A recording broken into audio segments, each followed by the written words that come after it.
Hey scrapbook friends, it's Nicole from Nicole Scrapbooks, and I just wanted to do a quick video to show you one of the layout samples that's been kind of going around the Creative Memories Advisors community.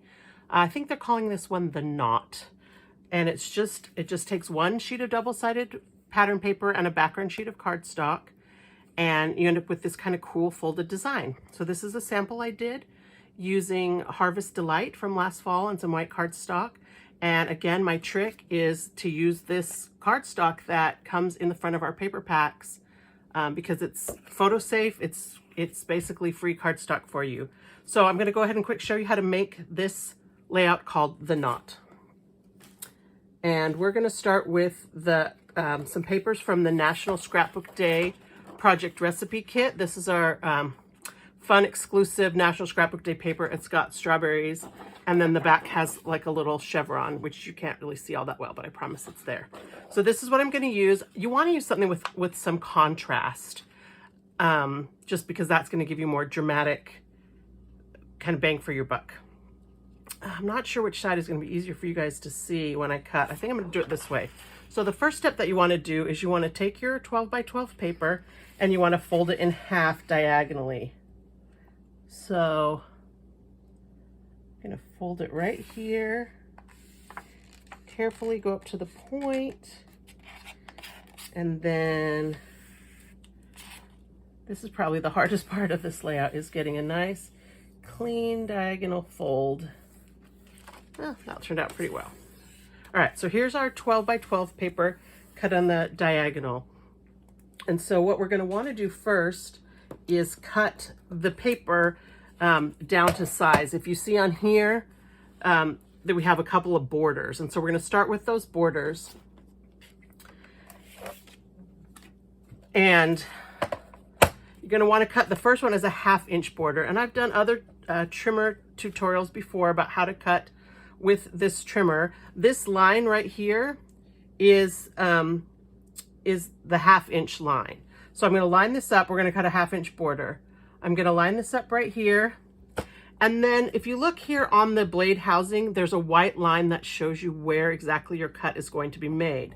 And so we want that line to also be at a 1/2 inch because we're going to cut a 1/2 inch frame. But the problem is that you can't really see the 1/2 inch because there isn't a line marker at this part for the 1/2 inch, and the blade housing covers up the ruler that shows you where the measurements are. So just remember that this blade housing is 2 inches wide, and so from the line to the edge is 1 inch. So because I want to cut at a 1/2 inch, I'm going to take this edge of the blade housing and put it at 1.5 inches. And that lines this white up with right here where the 1/2 inch mark would be if there was a 1/2 inch mark. So I'm going to start right here at the 1/2 inch. I'm going to cut all the way down the edge. And then I'm going to take my triangle. I'm going to fold it exactly the same way. It's a little tricky because this wants to come unfolded a little bit. Line this up.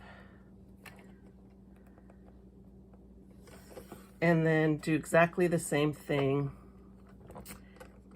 Starting at a 1/2 inch. So right here, it's lining up at 1/2 inch. There's no mark, but I'm using this outside edge at the 1.5 inch mark. So I'm lining that up. I'm going to go down. And so that cuts me my first 1/2 inch. And then you're going to do the exact same thing, only this time you're going to want to do 1.25 inches. So I've got at the 1.25 inch mark. Again, the white line or the blue housing covers up the 1.25 inch mark here. So I'm going to put this outside edge at 2.25, and we're just going to go down the side and then fold it again. 1.25.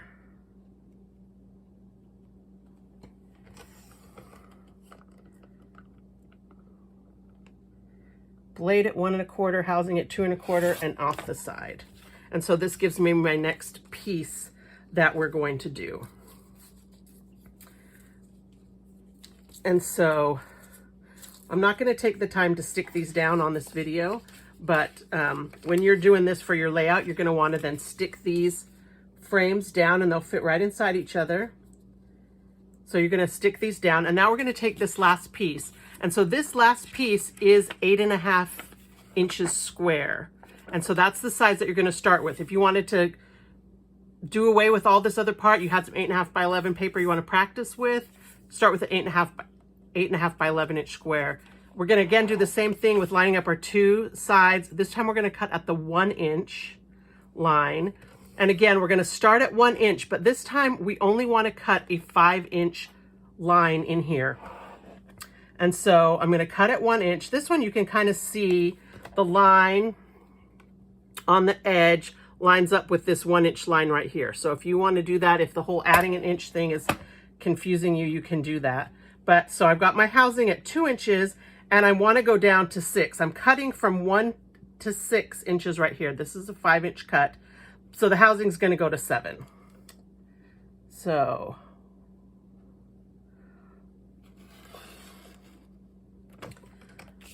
then I have this 5-inch cut. It's attached at both ends. And I'm going to do the same thing. And we are going to connect up this top. And again, I'm here at the 2-inch and I'm going to go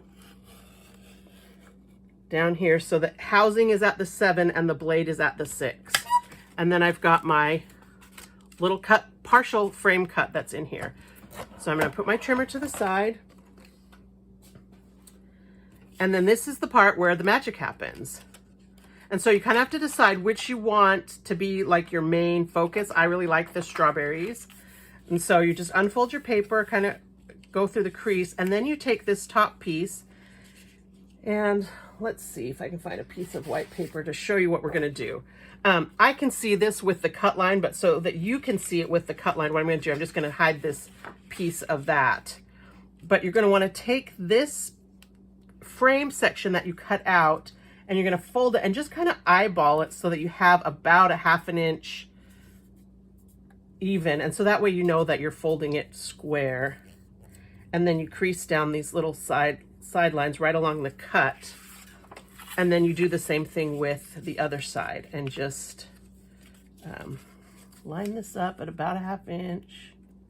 If you need to, you can get your scissors out and add a little trim right here. All right, and there you go, voila. And then you would go ahead and stick this down. You can do it this way, you could do it this way, you could even do it this way. And then it will line up with the frame pieces that you cut out. So you could use this as a title page. You could use this to showcase one photo. You could actually put pictures in all of these. Maybe cut one at a triangle and then put some that are squares or something like that. But it's just a fun, easy layout. It looks dramatic. This one looks especially dramatic with the red cardstock. If you wanted to change it up, you could use, you know, a different color of cardstock, play around with all those things. But super quick, easy, called The Knot. This is not my idea, no pun intended. I did not invent this. This is just one that has been going around the Seam Advisors page, and I thought you guys might like to see. And I would love to hear about how you use this and see your finished projects over on my Nicole's Scrapbooks Facebook page. All right, thanks a lot and happy scrapbooking.